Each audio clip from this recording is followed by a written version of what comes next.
YouTube Live, ito pong ating Facebook Live, kung saan man kayo social media account naka-follow, ipaki-share nyo po ito para mas marami po makapakinig, makapanood, at nang sa ganon ay mapakinggan nyo mabuti. Baka kayo ay tumanggap na rin ng tagubilin. Kami po kasi ni Nelson, bilang mga kaanib sa loob ng Iglesia ni Cristo, ay tumanggap tayo ng tagubilin, Nelson. Kaya bago mo lang banggitin yung tagubilin na yan, again, i-share nyo na po, pati yung mga vloggers na kaibigan natin, Nelson. Yung mga vloggers na nakatutok po sa amin. Ipaki-record nyo po ito, tsak, magugustuhan po ninyo itong ating announcement kayon. Napakalaki po nito, at baka mabigla kayo, manghinayang kayo kung hindi nyo po maire-record itong announcement natin ngayon. Okay, hindi nyo napanood, diba? Pero bago po yun, ay balikan muna natin ang mga pangyayari. Yan. Bigyan natin ng konting premise, Nelson. Background. Bakit ba naging abala dyan? Kasi nakita mo, ang House of Representatives, halos araw-araw Inaabot nga ng madaling araw kung minsan, naging abala sa kung ano-anong investigasyon, di ba? At kung ano-anong ginagawa. At ngayon, ay may nakaumang pa na impeachment. Saan ba nagmula yan dyan? Ano bang pinagmula ng mga pangyayaring ito? Nako, yun na nga po. Dahil sa, ito po yun ang tawag natin ito, yung awayan sa politika. Yun hong mga issue na ibinabato sa pangalawang Pangulo, dahil daw po sa ganito, sa ganyan, hindi na natin muna talakayan sapagkat alam naman yun ng ating mga kababayan. At nauwi ho yan sa napakatindi, humantong sa bantaan nandiyan diba? Sabi ng Vice President, pag ako namatay, may kinausap na ako para patayin din kayo. Sabi naman ng Pangulo, hindi namin palalagpasin yan, yung mga ganyan. At sa pamamagitan din ng mga mamamayan, nanawagan di ba, sa ating Vox Populi, na dapat, hindi ganyan, di ba? Dapat sa inyong dalawa, bilang leader ng bansang ito, hindi nag-aaway, dapat mayroong magpakumbaba. May mauna. At doon nga ho sa ating Vox Populi, kayo ho ang nagsabi, mga mamamayan Majority sa inyo nagsabi, ang dapat na manguna dyan para matigil na yung gulo ay ang Pangulong Bongbong Marcos. Pero bitinin natin ng konti, Nelson. Ito, inihintay ko pa yung marami nating mga followers. Mamaya natin konting banggitin kung ano po itong i-announce natin na napakalaki. Pero nandun na tayo, Doon sa nagpakumbaba na ang Pangulo. At anong mangyayari kasunod? Ayan po yung ating abangan. Yan, Kaya ano po bang opinyon ng Pangulong Bongbong Marcos tungkol dito sa mga inihain na impeachment complaint? Ito yung nauna pa lamang, Sige nga po, sariwain natin ang pahayag ng Pangulo, Nelson. Pakinggan po natin. Panoorin natin. Well, it was actually private communication, but nalik na, yes. Because that's really my opinion. This is not important. This does not make any difference to even one single Filipino life. So why waste time on this? What will happen to if somebody files an impeachment? It will tie down the House, it will tie down the Senate, it will just take up all the time, and for what? For nothing. For nothing. None of this will help improve a single Filipino life. As far as I'm concerned, it's a storm in a teacup. Yan. Para saan? Wala. Wala niyo tayo mapapakinabang dito. For me, sabi ng Pangulong Bongbong, it's a storm in a teacup. For nothing. None of this will help improve a single Filipino life. Ba't natin pag-aksaya ng panahon, hindi ba? Kaya, ito na po. Kami po ni Nelson tumanggap po ng bilin bilang mga kaanib po sa Iglesia ni Cristo at sa atin hong mga kababayan. Dahil po dyan, mga kababayan at mga kapatid sa Iglesia, ang mga kapatid po sa Iglesia ay naghahanda, Nelson. Ulitin ko po ang mga kapatid po sa Iglesia ay naghahanda na magsagawa po ng rally. Magsagawa po ng rally upang ipahayag sa lahat ng mga kinauukulan na ang Iglesia ni Cristo ay pabor. Pabor po sa opinyon ng Pangulong Bongbong Marcos na hindi sumang-ayon sa isinusulong ng ilang sektor na impeachment. Dahil maraming problema ang ating bansa na dapat pong unahin ng ating pamahalaan. Ang Iglesia ni Cristo po ay para sa kapayapaan. Ayaw namin, ayaw po natin sa anumang uri ng kaguluhan na manggagaling sa kanino mang panig. Ngayon pa lamang po, mga kababayan, ay nag-oorganisa na po ang mga lokal sa buong iglesia para magkaroon ng mga malalaking pagtitipon. Nason, para ipakita po at ipahayag, ito pong binabanggit namin, na pabor kami sa opinyon ng Pangulong Bongbong Marcos na no to impeachment. Dahil ang daming ang problema ng bansa, hindi ba? Ang dapat po nating unahin, ang problema ng bansa na mas malaki. Yes. Hindi po ang impeachment. At dapat maintindihan nyo rin na ito ay para sa kapayapaan. Ha? At hindi para sa anumang kaguluhan na posibleng manggaling kahit sa anumang panig. Ha? Tama. Dapat yun ang maintindihan natin. Wala tayong pinapanigan, kundi yung pagkakaisa at kapayapaan ng bansa. Well, opo. Dito naman kasi sa sitwasyon nakikita, ito, Nelson, ako, ito sariling opinion ko na ito, ay meron talaga mga tao kasi na merong, ang tawag doon, inferior motive, may motibo eh. Parang ayaw nilang makita, malungkot sila, na makita ang bansa ay nagkakaisa eh. Di ba? Pag nakita nila nagkakaisang bansa at na sumusulong, humaharap sa problema, parang ang tawag doon, parang ginigiyagi sa puso nila. Ayaw ko makita ito. Eh hindi po, kami ni Nelson. Naku, ang gusto namin makita ang ating bansa ay nagkakaisa. Di ba? Hinaharap po ang mas malaking problema. Hindi po itong impeachment. Totoo yan. Yan. Para magkaroon na rin tayo ng pagkakataon na harapin talaga. Oho. Ano ang problema ng bansa natin? Hindi ba? Ayan. Kung araw-araw kayo na sumusubaybay dito, kabisadong nyo na. Hindi po ba? Oho. Na number one, ang mahal ng bilihin. Bagsak ang ating agrikultura. No. At ang solusyon natin, Talaga. importasyon ng importasyon. Oho. Yan ho ba? Yan, hindi ba priority ang tiyan? Ang kakainin ng mga mamamayan? Oho. Hindi ba yan dapat ang inuuna? Hindi ba, Jen? Sino bang makikinabang kung impeachment ang pag-uuna natin ng pansin? Magkakaroon ba ng bunga ang mga tanim? Gaganda ba Oho. ang ani ng palay? Oho. Hindi na ba tayo mag-i-import ng kung ano-anong agricultural products kapag natapos ang impeachment? Oho. Kaya again sa mga kabubukas lamang na kanilang radyo, ng kanilang telebisyon, at ng kanila po mga social media account, inuulit po namin inuulit po namin kami ni Nelson ay tumanggap na po ng mga tagubilin, at ngayon pa lamang, ang mga kapatid po sa iglesia ay naghahanda na magsagawa ng rally upang ipahayag sa lahat ng kinauukulan na ang Iglesia ni Cristo ay pabor ho sa opinyon ng Pangulong Marcos na hindi sumang-ayon sa isinusulong ng ilang sektor na impeachment. Gaya na pinanood natin, Nelson, ang Pangulong Bongbong pa ay no to impeachment. Bakit po? Dahil po maraming problema ang ating bansa na dapat pong unahin ng pamahalaan. Alam na alam po ninyo, ang iglesia ay para po sa kapayapaan. Ayaw po natin ng anumang uri ng kaguluhan na manggagaling sa kanino mang panig. Sana po ay maliwanag at malinaw po sa lahat yan, Nelson. Oho.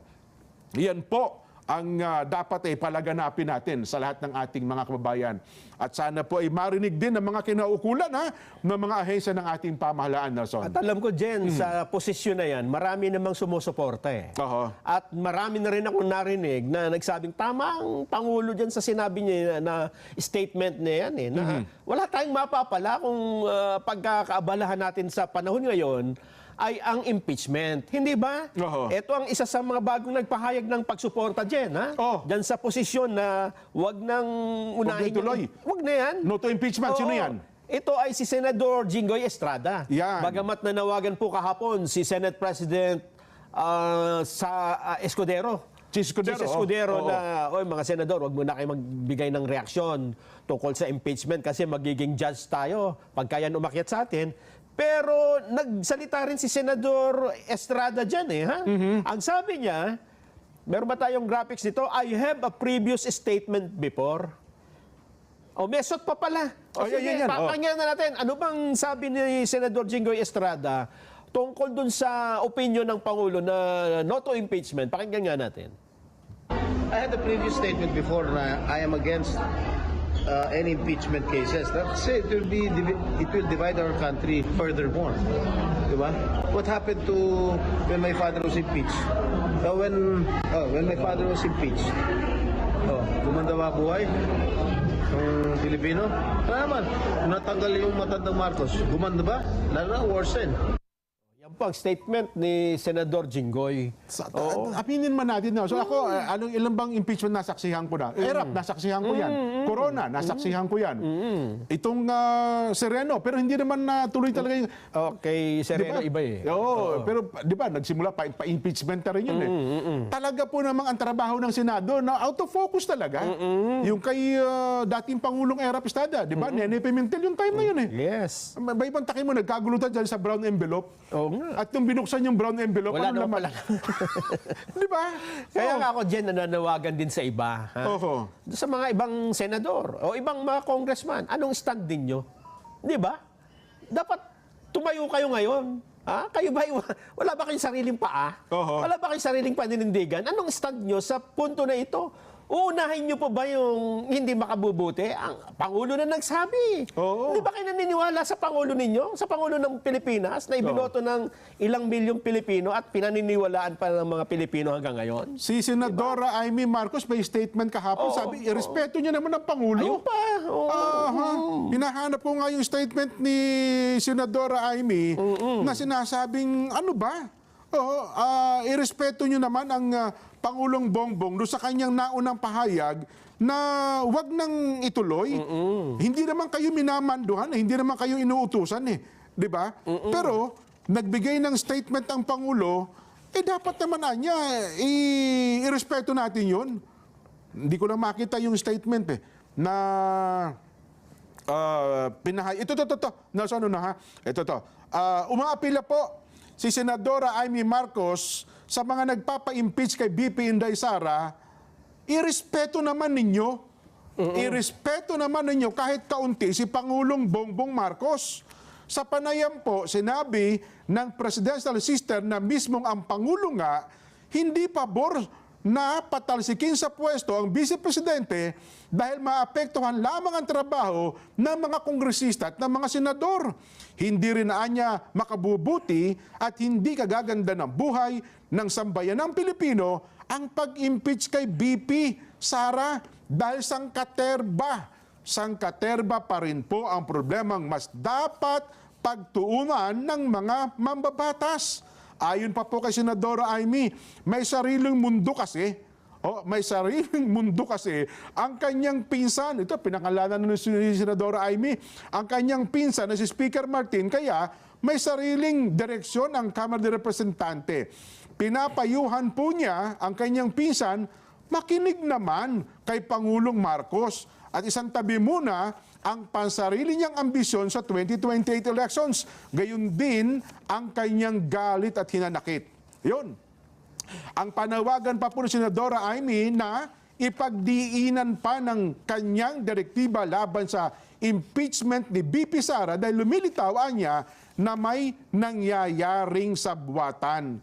O kahit kauntian niya, pwede ba irespeto niya naman ang Pangulong Bongbong? Yan po ang statement ni Senadora Amy. Kahapon yata ito, narinig ko at yun ang kanyang binabanggit. Nason? Kaya nga. Diba?